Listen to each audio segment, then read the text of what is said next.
bawas. Okay. By the way, ma'am, nasa wellness company po kami, which is Herbalife. Ito po siya, may product po kami. So, that was our breakfast and dinner. Replacement po namin yan. Yan po yung may replacement namin. Ilang days ba yung resulta So, nito? 3 days, ma'am, breakfast and dinner mo, pwede po kayong mag-lose 8 to 6 pounds. And 1 to 2 inches sa yung waistline. As well as, bababa itong body fats mo at saka yung water, tataas yung water intake mo. Pero, during lunchtime, kakain ka.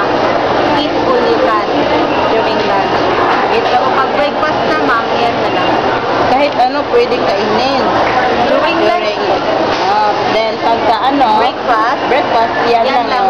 Opo, ma'am, kasi ang concept po ng ating product is singular nutrition. Singular nutrition. Dahil Kuya Ernest, ikaw pala ito. So, yan po. Siya yan. Yes. Wow, nice After body. taking the product, you lose how many pounds? 10 pounds in 4 10 weeks. pounds.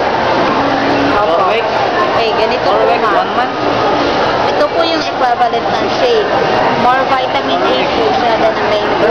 More vitamin C, more protein. Ang pinakaganahan na po is may fiber po siya. Mayroong calcium at saka iron. Okay. Ito po yung concept ng ma'am, shake. Number 1, mag-cleanse po siya ng galley natin.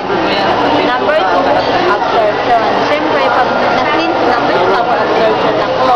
And then, the cell regeneration. Good metabolism na to? Yes. Nakakapag-ano po yan ng metabolism mo. Kasi ma'am, Para ma-interview ko, taga may ito ma'am, yung age po ng metabolism mo at the age of 25, older na po yung metabolism mo kasi age 34 na po siya. Dapat same age with you or lower than your age ang inyong metabolism. Sa isang sachet ba nito, i-effect agad yung result niya?